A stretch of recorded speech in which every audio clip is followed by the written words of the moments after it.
Como enfrentar os desafios do mundo corporativo e também os obstáculos pessoais por meio de uma tradicional e arrojada arte marcial. Para falar sobre o sistema 21 Kung Fu, nós vamos conversar agora com Léo Imamura, introdutor do sistema de inteligência marcial na América Latina. Bom dia, boa tarde, boa noite para você. Para você também, e é uma satisfação estar aqui para compartilhar um pouco do que nós sabemos a respeito do 21 e da inteligência marcial. Quando e como surgiu o 21? O 21 ele foi fundado formalmente em 1735 por uma mestra chamada Yin Wing Chun, daí o nome Wing Chun. E com isso, então, ele tem sido usado para educar os filhos das famílias tradicionais chinesas no sul da China. Por isso que hoje nós usamos o Wing Chun para desenvolver o que nós chamamos de inteligência marcial, que é exatamente o desenvolvimento da inteligência estratégica através da experiência marcial. A gente tem, normalmente, vamos dizer, nós, os ocidentais, a gente tem uma ideia da prática, mais como prática esportiva, ou seja, a pessoa vai treinar, claro, percepção, concentração, resistência, e muitas vezes vai auxiliar na forma física, mas normalmente é restrito nesse segmento. Esse sistema parece ser diferente, vai além, né? O que acontece é o seguinte, quando todas essas práticas marciais foram introduzidas no Ocidente, ele veio com esse rótulo. Nós ocidentais temos o costume de separar o corpo da mente. Então faz com que as pessoas classifiquem o Wing Chun ou qualquer prática nesse sentido, ou como uma atividade física ou como uma atividade intelectual. Obviamente que o Wing Chun ele engloba esses dois aspectos. O papel nosso é justamente trazer a prática do Wing Chun, da inteligência marcial, dentro do seu contexto mais amplo, que é exatamente trabalhar com que a pessoa possa, através da experiência corporal, nós chamamos isso de dispositivo corporal, ele tenha um lampejo de consciência e esse lampejo de consciência possa ser estendido para a conduta. Deixa eu explicar melhor o que seria isso. O combate simbólico, o chinês ele percebeu que o combate ele tinha um papel transformador muito forte. Por quê? Porque a China viveu em guerra cerca de 500 anos antes da sua unificação. Então isso é uma coisa interessante porque os chineses viram o resultado do que é um combate em um período muito longo. Só para você ter uma ideia, o Brasil tem 500 anos, cerca de 500 anos, um pouquinho mais, né? Então, com isso, nós observamos o quê? Que havia um potencial de transformação do combate, mas geralmente para o lado negativo. Havia traumas e tudo mais. Tudo isso lembrando 2500 a.C. Faz muito tempo já, né? E o que acontece é o seguinte, porventura, algumas pessoas voltavam modificadas da guerra. Voltavam mais preparadas, mais humanas. E eles perceberam o seguinte, o que será que acontece com as pessoas que não acontece com as outras? E aí perceberam que essas pessoas, elas tinham, ou as experiências que elas passaram, eram experiências compatíveis com sua capacidade de resolução.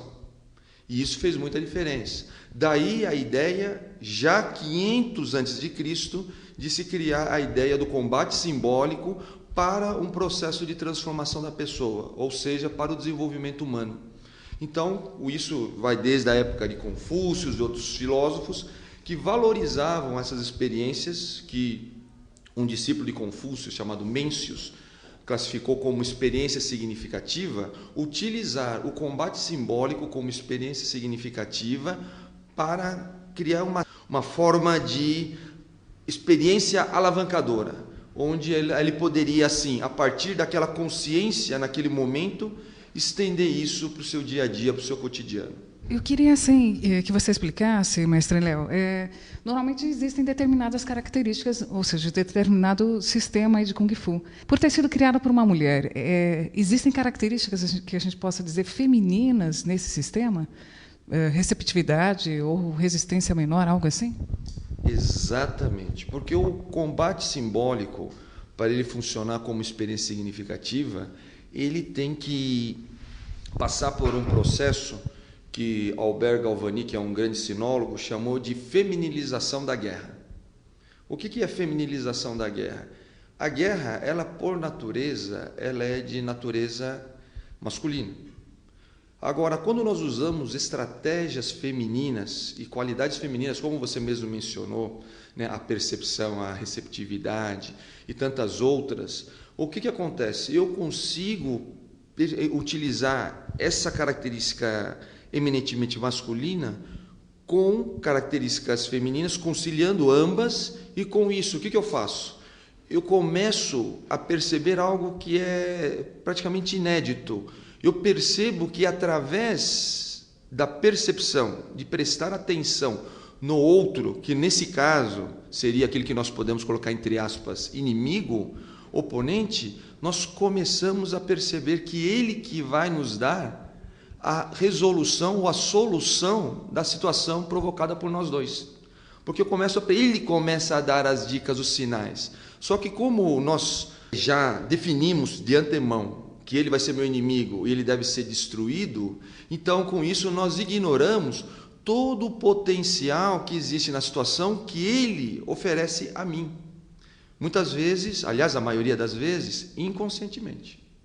Por isso que é muito interessante, e a gente sempre diz isso, né, para os nossos clientes, para os nossos alunos, que a partir do momento que você, num combate simbólico, consegue identificar esse sentimento de humanidade, que é essa capacidade de perceber o outro dentro de um momento de crise, e crise física, diga-se de passagem, eu consigo estender isso facilmente para a conduta, ou mais facilmente para a conduta. Por quê? Porque eu passo por uma experiência emblemática, e essa experiência emblemática me permite, então, ver a vida de uma outra perspectiva, onde cada pessoa, independente de que lado esteja, potencialmente pode me ajudar a perceber, a alcançar o efeito que eu desejo numa determinada situação. Professor, a gente tem, então, assim, o conflito, na verdade, me parece, às vezes, assim, a situação limite da diferença entre mim e a outra pessoa.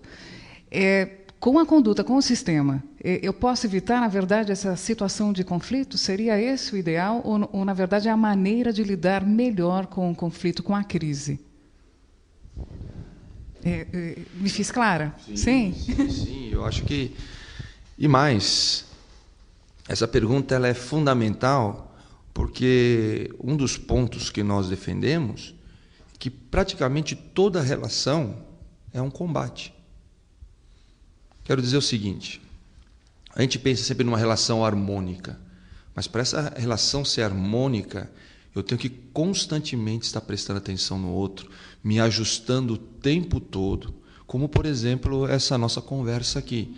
Eu tenho que te escutar, eu tenho que responder efetivamente as suas perguntas e você vice-versa. O que acontece, o que seria isso? Isso aqui seria um combate. Um combate onde a minha vitória não está em convencer você de alguma coisa, mas passar o meu recado, passar a minha mensagem. Mas para isso, eu preciso da sua ajuda. Agora, quantos entrevistados enxergam os entrevistadores como se fossem inimigos? Quantos já vêm com duas pedras na mão, pensando que você vem aqui, em vez de me ajudar, mas a me prejudicar, a tirar alguma vantagem, etc. Por isso que a experiência marcial ela é um grande instrumento para nós aprendermos a lidar com algo muito veemente hoje e muito premente na nossa sociedade, que é o medo. É como que eu lido com o meu medo. E enxergar que o medo tem suas virtudes.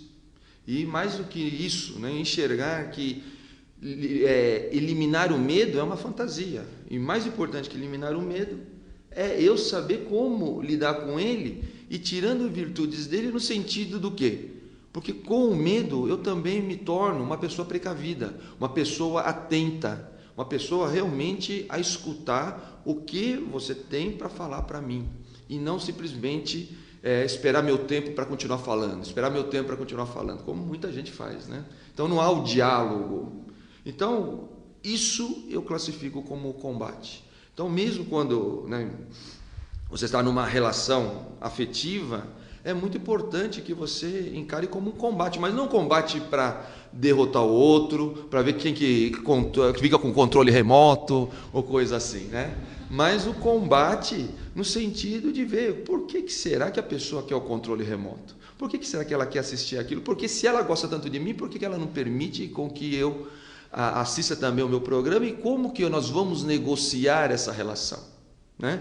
E aquela coisa, a gente brinca muito porque as pessoas dizem que minha mulher me traiu de repente. Não existe esse de repente, né? O que existe é que a pessoa ela não percebe a mudança do processo. E a primeira esposa, ela vem e fala, olha, eu queria sair no final de semana e ele só fica lá no futebol. Depois, o que acontece? Ela desiste de falar. Então ele pensa assim, minha mulher está evoluindo, já não está mais me enchendo a paciência. Quando, de fato, ela talvez esteja até desistindo. E já que ele não sai, o Ricardão está lá à disposição. Não é verdade? Então, nós temos que ver exatamente nessas questões. Quer dizer, um dos pontos que eu insisto muito é que o desenvolvimento humano ele está muito relacionado com a capacidade de uma visão transindividual da relação. Quer dizer o seguinte, a relação não tem que ser vista sob o meu ponto de vista, mas tampouco sob o ponto de vista do outro, mas de ambos. E essa negociação, ela é constante. Mas como nós, na nossa cultura, nós enxergamos a crise como algo negativo, a gente quer se livrar da crise. Então a gente faz concessões que muitas vezes não são concessões saudáveis para a relação, simplesmente porque eu estou saturado. E não porque nós estamos chegando a um acordo. E esse aqui é um dos pontos que nós trabalhamos muito com relação ao combate simbólico. Porque tudo isso que nós estamos falando é muito bonito, mas é apenas discurso. O que é interessante é quando nós temos esse processo de forma vivencial, corporal, como a gente brinca, né? Sentindo na pele, que é o que efetivamente é a experiência marcial. Infelizmente, quando as pessoas falam de Kung Fu, já pensam na luta, já pensam, esquecendo que Kung Fu quer dizer a habilidade de você trabalhar sabiamente os recursos, né, ou os meios que estão disponíveis a você. Porque o problema é o seguinte, as pessoas elas querem as oportunidades, mas esquecem de enxergar que a oportunidade não se cria, ela se é identificada apenas. A oportunidade está em todo quanto é lugar. O problema é que eu tenho uma mente tão fechada na minha meta que eu não consigo enxergar a oportunidade que a circunstância me oferece. Eu idealizo uma situação e com isso eu só enxergo sob a lente daquela idealização. E que eu preciso é muito mais do que isso. Eu preciso ter uma lente transindividual, porque assim eu começo a enxergar com mais clareza todo o processo, a amplitude do processo, né, como um todo, e não só a parte que me toca ou a só a parte que eu percebo. Mestre Léo, vamos supor que, na verdade, nesse caminho do que eu tenho de um projeto à meta, ou seja, a concretização, claro que seja um caminho. Quando existem mudanças nessa trajetória, nesse caminho, muitas pessoas criam uma resistência.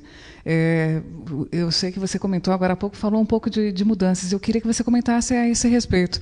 Ou seja, como lidar com as mudanças? Resistir a elas ou, na verdade, ter uma nova trajetória, um novo caminho? Como é visto isso sobre o sistema que você introduziu aqui na América Latina? Essa pergunta me remete a uma comparação entre um conceito estratégico, do que é estratégia, dentro de diferentes culturas. Imagina uma cultura que é baseada numa lógica de modelo. Então, eu tenho a estratégia como algo onde eu desenvolvo um plano e o bom estrategista é aquele que encaixa a realidade dentro desse plano.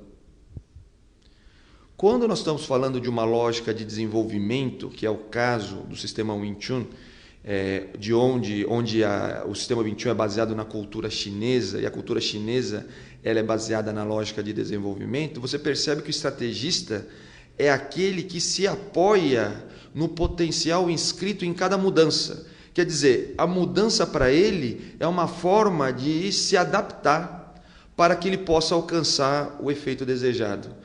Então, olha que interessante, quando eu tenho um estrategista de lógica de modelo, toda mudança é uma ameaça para o plano dele. Então, ele não deseja a mudança.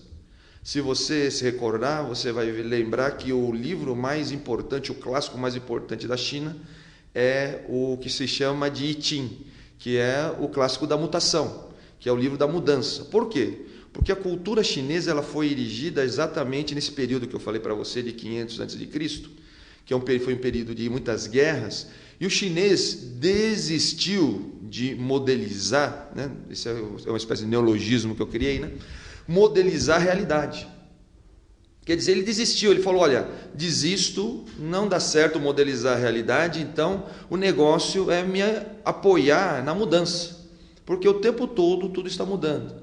E eu acredito que essa mentalidade super antiga, né, de 2.500 anos atrás, é extremamente útil hoje em dia no mundo globalizado, onde a mudança é algo muito presente e que faz nós, que muitas vezes nos baseamos em modelos, ficarmos extremamente inseguros, porque a partir do momento que a gente quer sempre um modelo para seguir, e isso dificulta extremamente a identificação de novas tendências, porque as tendências são sempre fora daquele modelo que nós estamos, né, que nós concebemos ou concebíamos Então, quer dizer, por isso que eu vejo muitos de nossos clientes, muitos de nossos alunos, são quem? São profissionais, são pessoas que precisam tomar decisões sob pressão e possuem alguma posição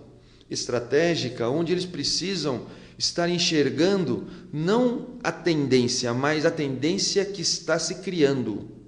Porque eu quero explicar isso melhor. Uma tendência, ela tem dois começos, o começo que é real e o começo que é manifestado. E o grande desafio de um estrategista é enxergar o começo real, onde ainda ele não está plenamente manifestado, ele está sendo formado ainda. Então, aí entra a percepção, aquelas qualidades femininas que nós estávamos comentando anteriormente. E é isso que nós trabalhamos. Quer dizer, quando nós estamos fazendo isso corporalmente, nós passamos a valorizar essas capacidades como sutileza, antecipação, que não deve ser confundido com precipitação. Né? Que é muito comum, a gente é o alarmista, né? Então nós temos que perceber, porque qual a diferença? A antecipação, ela está diretamente relacionada com esse fluxo que está se criando, enquanto que a precipitação não, é um desespero individual de uma pessoa que está totalmente dissociada do grande panorama que é a realidade. Então esse grande desafio é muito grande hoje em dia, é muito importante nós termos essa visão da estratégia como um processo que envolve se apoiar ou a exploração do potencial que está inscrito numa situação e não do cumprimento de um plano ou de um ajuste. É óbvio que nós temos que ter um plano inicial, é óbvio que o modelo ele tem que existir. Tudo isso que nós temos foram baseados em modelos. O problema do modelo não é ele em si, mas é a insistência da permanência dele. Nós temos que entender que um modelo ele existe para ser superado. E essa superação vai ocorrer num determinado momento.